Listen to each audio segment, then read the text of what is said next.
Wah, mode dar der dor, nggak karu-karuan, gila banget permainannya, istimewa, bahkan bisa dikatakan Kyle Russell ini memborong poin yang didapatkan oleh Jakarta Bayangkara Presisi di pertandingan final melawan Dio Zulfikri, kemudian Boy Arnes Arabi, kemudian Indra Kurniawan dan kawan-kawan di tim Jakarta Lavani.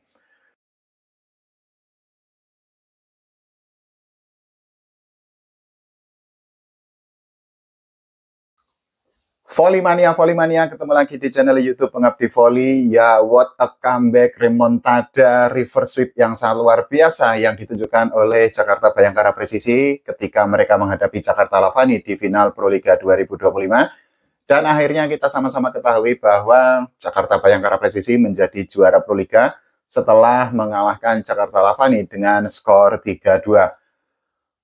Entah kata apa yang tepat untuk menggambarkan bagaimana perjuangan yang ditunjukkan oleh Alvin Daniel, Rendita Mamila, Kyle Russell, Leo, kemudian Izar Zulfikar, dan kawan-kawan ketika mereka menghadapi Jakarta Lavani. Karena apa? Sama-sama kita ketahui bahwa di pertandingan itu sebenarnya Jakarta Bayangkara Presisi sempat berada di posisi yang sangat terjepit, yang sangat terpojok dan tidak menguntungkan karena mereka kalah di 2 set awal.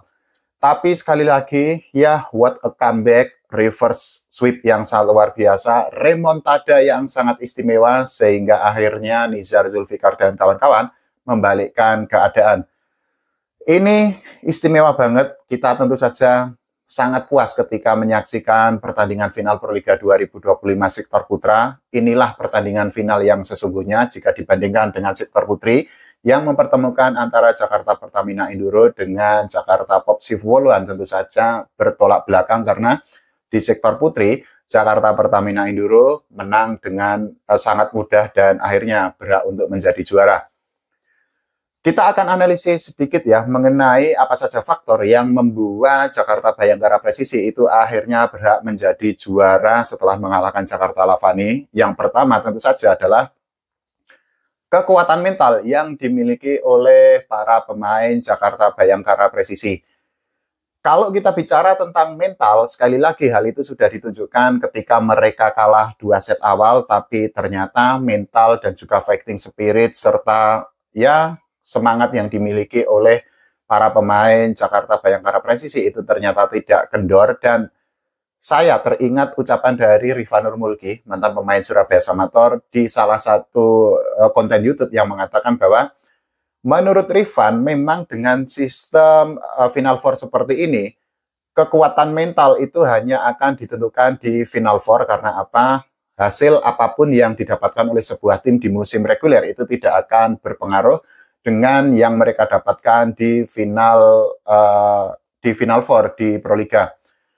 Hal itu sebenarnya bisa kita lihat dari hasil yang didapatkan oleh Jakarta Lavani dan juga Jakarta Bayangkara Presisi di 2 musim terakhir Proliga. Kita ketahui di tahun 2024 yang lalu, Jakarta Lavani itu juga tampil sangat istimewa, tampil sangat gacor sepanjang musim reguler, tapi ketika menghadapi Jakarta Bayangkara Presisi di final, saat itu memang lagi-lagi Jakarta Bayangkara Presisi menunjukkan mental yang sangat luar biasa, yang sangat istimewa dan akhirnya menjadi juara.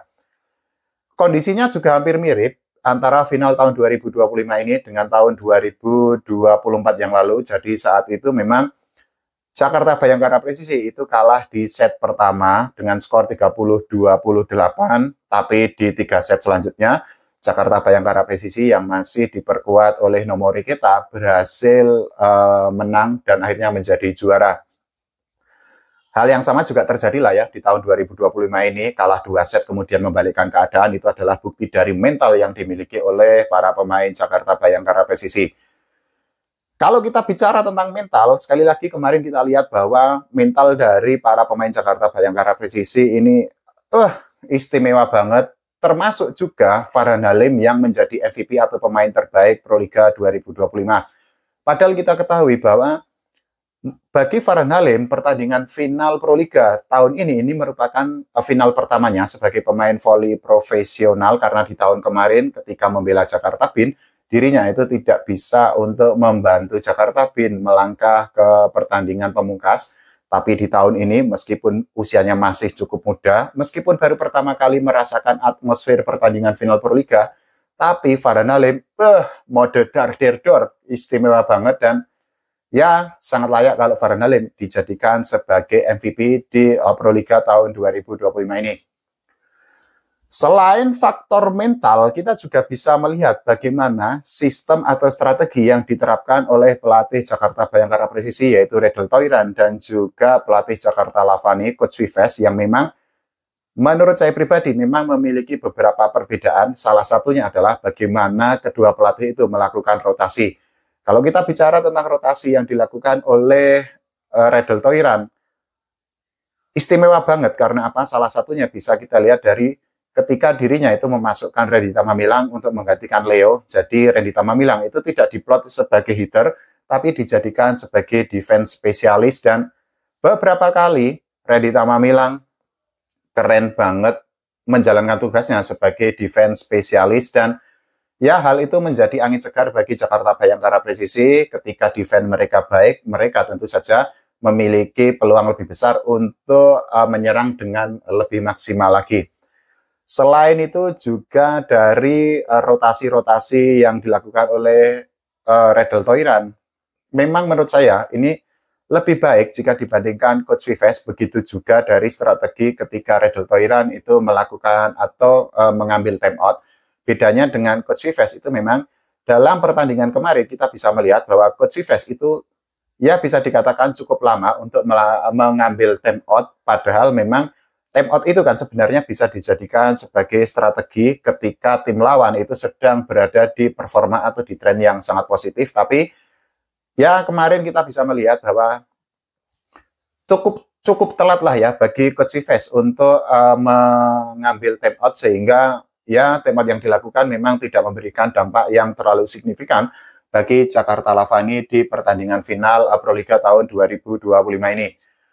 Selain dari faktor mental, kemudian dari faktor rotasi, kita juga harus berkaca dari peran pemain yang ada di kedua tim. Jadi kalau kita melihat game changer atau pemain yang bisa mengubah keadaan, sekali lagi ya, ini disclaimer, tidak merendahkan atau tidak mendiskreditkan pemain lain, tapi kita harus memberikan apresiasi kepada dua pemain dari Jakarta Bhayangkara Presisi. Yang pertama itu adalah Nizar Zulfikar, yang kedua itu adalah Kyle Russell.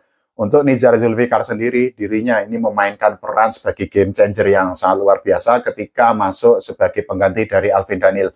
Alvin Daniel sendiri memang kemarin di pertandingan final ini memang tidak berada di top performanya atau tidak berada dalam performa terbaiknya. Wajar karena tekanan di final itu sangat besar, dan usia Alvin Daniel itu kan masih sangat muda, 23 tahun. Dan dirinya itu masih memiliki kesempatan untuk berkembang dengan jauh lebih hebat lagi di masa depan. Tapi masuknya Nizar Zulfikar ini mengubah keadaan, dan sama seperti final Proliga 2024 kemarin, ketika saat itu Nizar Zulfikar itu juga bisa menjadi game changer ketika ditunjuk menggantikan Alvin Daniel sebagai setter Jakarta Bhayangkara Presisi. Yang kedua, Kyle Russell. Mode dar der dor, nggak karu-karuan, gila banget permainannya, istimewa, bahkan bisa dikatakan Kyle Russell ini memborong poin yang didapatkan oleh Jakarta Bhayangkara Presisi di pertandingan final melawan Dio Zulfikri, kemudian Boy Arnes Arabi, kemudian Indra Kurniawan dan kawan-kawan di tim Jakarta Lavani. Kita bisa melihat bahwa ketika Leo itu tidak terlalu perform, tapi di sisi lain berhasil ditambal oleh Kyle Russell dengan speknya, dengan hitnya yang sangat istimewa, dan 35 poin yang disumbangkan oleh Kyle Russell menjadi jawaban bahwa ya sangat layak jika dirinya menjadi opposite hitter terbaik di Proliga tahun 2025 ini. Sekali lagi keputusan bagi Jakarta Bhayangkara Presisi mendatangkan Kyle Russell sangat jeli, sangat cerdas, dan berbuah hasil yang sangat positif. Kalau menurut teman-teman semua bagaimana, silahkan tulis di kolom komentar. Jangan lupa ya, doakan Timnas Voli Indonesia agar berbicara banyak, tidak hanya juara SEA Games, tapi Timnas Voli Indonesia juga juara atau berprestasi di level Asia dan dunia. Oke, terima kasih. Sampai jumpa.